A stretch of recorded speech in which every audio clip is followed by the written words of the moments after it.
Hi, and welcome back to JenTalks. This talk today is a follow-on talk from my previous two talks on, tools and tips for when you're not feeling okay. And this talk is also a standalone talk for anybody that's dealing with somebody or surrounded by somebody or worried about somebody that they think mightn't be okay at the moment. And as I mentioned in the last two talks, this time of year can be tricky for people, even without Christmas, because obviously Christmas is just belonging to one particular culture. Winter in itself, the dark evenings, the cold weather, and all of the other pressures that we're facing at the moment between energy crisis and all sorts of other major pressures on our shoulders. So a lot of people struggling at the moment, and if you've been listening to my talks and you are struggling, I hope that you're reaching out and that you're being honest with yourself and honest with people around you, that you're not doing okay at the moment, and ask for what it is you need, whether it's a bit of space or a bit of extra support. Just to say then, for anybody who is doing fine themselves but are trying to support somebody who's not okay at the moment, the first thing I want to say to you is just to know that everybody's doing their best. So if you've been doing something one way for a certain amount of time, my talk is not about telling you, that you've been doing it wrong or berating you or giving you permission to pick up a baseball bat. It's just everybody's doing the best with what they've got in that moment. So maybe tonight you might hear something that might be a little bit different than you've tried before. So just try maybe a new way and see how it goes for you. So I'm going to start with something that's really important for us all to know, that the most basic needs that every individual needs is to be seen, heard, and held. And if you've listened to me on here before, you'll know I've spoken about that. So regardless whether somebody's struggling or not, they are the basic needs. So if you can listen to somebody, you can be present with them when they're speaking with you, if you can really hold their space, that's our basic human desire. That's our needs met. So when we're struggling, when we're really not feeling okay, particularly if we're reaching out, that's what we need even more. We need that even in even greater amounts. And what we tend to do as human beings, when we see another person suffering, it triggers our own vulnerability. It triggers our own ability to kind of hold that space. And all we want to do is make that problem go away. We want to fix that person. We want to solve the solution. There's a lot of people out there that, are amazing healers. Often healers are amazing rescuers. And, I'm guilty of that myself for sure. And I'm not saying don't. All I'm saying is ask yourself the question, what is needed? So sometimes we rush in and try and save the problem. And actually sitting back and just listening and holding space is often far more powerful gift that you can give somebody. To just go and see them in their pain, meet them in their pain. That's what empathy is. Empathy is literally, getting down into the hole with them, saying to somebody, I see you, I hear you, I feel for you. But we don't have to solve the problem, and we don't have to put a sticky plaster over the pain. So when somebody's in pain and they're trying to figure their way out of the problem, the biggest dishonor we can do to their problem or to their pain is to try and, sticky plaster over it. So, well, have you tried this and have you tried that? And why don't you do this? And why don't you do that? Because we're all guilty of that, because we want to see the person feeling better. Or we say, well, at least, one of your cars is working, or at least your house wasn't broken into, or at least, you'll still have enough money for this. Or, we when we hear ourselves saying, well, at least, well, what we're doing there is we're building a disconnect between you, the person that you're dealing with, and you, because you're really, I suppose, putting a barrier between the connection of actually allowing them the honor of actually feeling their pain, even if their pain doesn't make sense. Often what happens is when people are struggling, to us in our logical mind, their problem might seem menial, it might seem illogical, it might seem irrational, they might even sound like they're being really selfish or having a little pity party for themselves, and maybe they are. But your job is not to figure out the why of their pain or whether their pain has hit the pain scale of like, is it worthy of pain, according to society. If they are your loved one and you really want to be there for them, your job is to do exactly that, is to zip all the solutions that you're really just dying to burst out of you.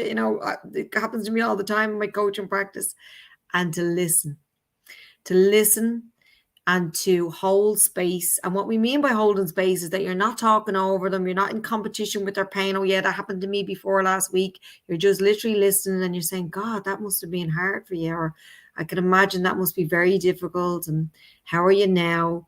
And, respect them, show them respect, and give them the space to actually cry, sob, talk, even if they're repeating themselves over and over again.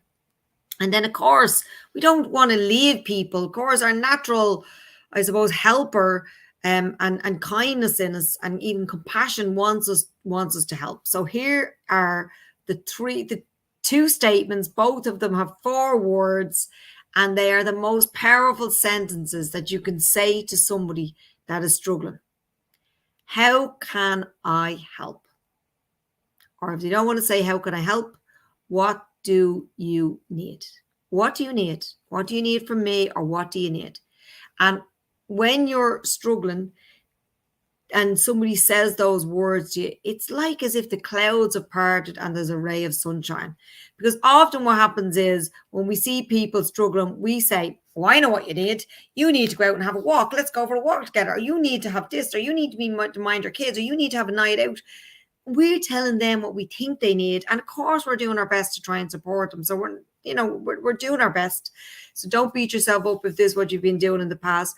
But for going forward, listen to them, hold space, and ask them what it is that they need. And maybe what they need is to be left alone. Maybe what they need is to have a night out. Maybe what they need is to have some help with their childcare, or maybe they just don't know. But asking that question, and if they say to you, I don't know, I really don't know, we say, well, how would it be for you? Of course, I'm using my coaching language. We might say, well, would you like to have a think about that? How would it be for you to have a think about it? And why don't you have a think about it? And if anything pops up, you have my number, you know where I am. I'll be over in a flash. I'll do I'll do anything that I can do to help you in your moment. So just know that I'm here for you. And if you want to talk again, I'm here for you. And that's why we say talking is so powerful.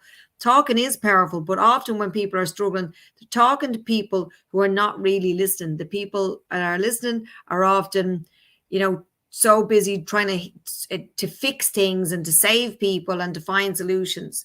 And the other thing I want to leave you with is, you also have to ask yourself the question, now the person who's in the pain is on their own journey, as we all are. Everybody's on their journey in life, and maybe part of this pain is part of their growth. So us all the time rushing to fix it and soothe it over and make sure they don't feel any more pain is not really serving their journey for them to grow and to learn and to figure out. But when we sit and listen and hold them and let them sit in their pain and process their pain, you're doing them a much bigger service. So that's a quick one for tonight. Before I leave you, I want to remind you that the last event I'm doing this year is on the 14th of December. I will be speaking at the Chi Flow group with Joanne Faulkner, who is the Shiatsu practitioner on social media. She's all over TikTok. She's on Facebook, Instagram, you name it, she's there. And she's got an amazing website. Her website is her name, joannefaulkner.ie. So she runs a monthly talk, and it's usually just for Chi Flow members. But for non-members, it's €15 to come along. And I will be doing a breath work session for stress and anxiety. So if you have any friends or family or yourself included that would like some breathwork tools to reset your stress and rest digest response, come along. Or if you are even just looking for some preventative tools for anxiety, for managing stress and anxiety, breath is the key. Anyone that listens to me talking or attends my workshops, even my clients, would know it's all about the breath. So I'll be talking about that on the 14th of December. And don't worry, if for any reason that's too close to Christmas and you're going to miss it, I'll be doing it again in January at other talks. But the one on the 14th of December is through the Joanne Faulkner Chi Flow group, and the tickets are access to tickets is through Joanne. So have a look at our event page on any of our social media pages and see if you can get a ticket if that's what you're interested in. If you have any difficulty, don't be afraid to contact me either. And if you enjoyed tonight's talk, please like or share or send it out to somebody that may benefit of it. That's the most important thing, that people who need to hear this message are getting the message. And if you are at home and you're struggling, remember that you're not alone. There are people out there who care, and it is a tough time of year for everybody. And, getting through it, you really need to call in other human beings that can really connect with you.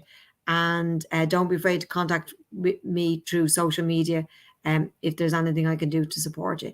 So thank you so much tonight for everything so far this year, and for listening to the JenTalks week on week. And I will look forward to connecting with you again next week. So have a fabulous week, and mind each other. Take care and mind each other. Be safe and happy and well, and just take care of each other. Watch out for people. I know for me, when I struggle, I tend to go quiet. It's like you don't see too much of me, you don't hear too much from me. So if you have people who you normally hear a lot more from, maybe they might be struggling. And it's not a case of picking up the phone going, "Are you struggling?" You just say, "Oh, I haven't seen you in a while. I might drop in and have a cup of tea." And you never know what might spill out of them, when you really start to connect with people. And I know it's a busy time of year as well, but you should never be too busy to connect with the people that you really care about, because if you're too busy, then what else is going on in your life that's keeping you from the really important stuff and from looking after yourself too.